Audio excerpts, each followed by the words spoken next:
तिचं आहे की ते आठवता अजून एक गोष्ट मला आठवली. तर सत्यनिष्ठा आणि कसोटीचे क्षण तुमच्या आयुष्यामध्ये अनेक आले असतील, तर त्याच्यावर तुम्हाला आठवत असेल की त्याच्यावर मी तसं त्याच्यावर पार पडलो की नाही. तर एकदा काय झालं की माझ्या मित्राने मला सांगितलं की एका मंत्र्याची भाची शी माझं प्रेम आणि तिच्याशी लग्न करायचंय मला, तर तू मला सपोर्ट करशील का? करेल. आता ते आरोग्य शिक्षण मंत्री होते, मातब्बर एकदम, आणि हा जो मुलगा होता हा साध्या एकदम गरीब घरातला. तर तो माझ्याकडे आला, मी त्याचं लग्न लावून दिलं त्र्यंबकेश्वरला. आणि मग त्र्यंबकेश्वर लग्न लागल्यानंतर ते कागदपत्र बनवून वगैरे त्यांच्या घरी फोन केला मी.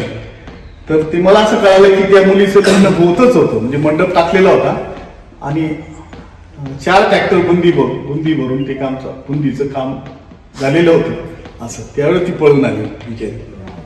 आणि मग मी तिला सहारा दिला, ठेवलं, आणि मी फोन केला तिच्या आईवडिलांना का ती नांदलीच नसती म्हणजे तुमच्याकडे, म्हणजे त्या दुसऱ्या याच्याबरोबर तिच्या मनपसंत जोडीदाराबरोबर तुम्ही लग्न केलेलं आहे, तुम्ही मान्यता द्या. आजकाल तर सगळं आंतरजातीय लग्न सगळीकडे होता, पण 30 वर्षापूर्वी थोडंसं कठीण होतं.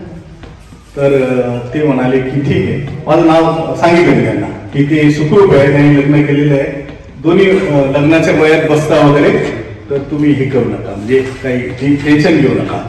मग ते माझ्याकडे आले. मग ते मंत्री असल्यामुळे त्यांनी पोलिसांना काही सांगितलं असेल की मंत्र्याचं काम आहे, तर ते पोलीस कायदेशीर बेकायदेशीर सगळंच करतात. मला उचलून घेऊन गेले, ते तालुक्याच्या गावी ते गेलो आहे पोलिसांच्या बरोबर. त्यांनी मला जेलमध्ये टाकलं आणि मग मी 36 तास जेलमध्ये होतो. पण त्यांनी सांगितलं का ते कुठं लपले, म्हणजे कुठं त्यांना लपून ठेवले तेवढं सांगा, म्हणजे मुलाच्या पुस्तकात मारून त्याला बाजूला करतो आणि इथं परत लग्न त्याच्याशी लावून देतो. तर ते खूप मोठा जमाव तिथं जमला मला ते बघण्यासाठी किंवा मारण्यासाठी. पोलीस म्हणाले आम्ही जमावाच्या हातात दिलं तुला तर तुझी खांडोळी करतील. तर मी म्हटलं की यांचं लग्न रविवारचं होतं, रविवार पण नाही सांगणार, सोमवारी सांगून टाकेल मी. मग त्यांनी माझी खूप मारहाण वगैरे केली वगैरे, तर मी सांगितलं नाही त्यांना शेवटी. पण माइंड गेम कसा असतो बघा. तर तो जो होणारा नवरदेव मुलगा होता त्याला त्यांनी नोकरी कबूल केली होती, 80,000 रुपये पैसे पण जमा केले, म्हणजे सोनं वगैरे देऊ केलं होतं. तो आला, तो म्हणाला की या मुलाला माझ्या ताब्यात आहे, मी याच्याकडून कबूल करून घेतो. मी म्हटलं ही एक संधी आहे ज्याची संवाद साधायची. मी त्याला सांगितलं की तिच्या पोटामध्ये तिच्या प्रियकराचं लेकरू वाढतंय, तू लग्न करून काय करशील? रडायला लागला आणि सगळं मॉबचा हेच बदलला, म्हणजे सोडून दिलं त्यांनी, नका जाऊ देतो असं. म्हणजे एकाच गोष्टीने सगळं चेंज होऊन गेलं. असं तर माइंड चेंज करू शकतो आपण लोकांचं माइंड. पण नंतर मग तो पण आता सनदी अधिकारी, तो मुलगा ज्याच्याशी लग्न लावून दिलं मी, तो सनदी अधिकारी, नंतर ते जायला यायला लागले वगैरे, सगळं झालं असं. पण मी ते शेवटपर्यंत त्यांना सांगितलं नाही, पोलिसांनी मारहाण करून वगैरे.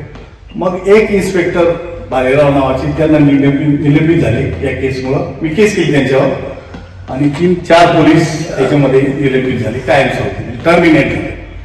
तर असं एक आयुष्यामध्ये तुम्हाला ज्या गोष्टीसाठी आपण ठरवलं त्या गोष्टी करता आल्या तर अधिक समाधान वाटतं.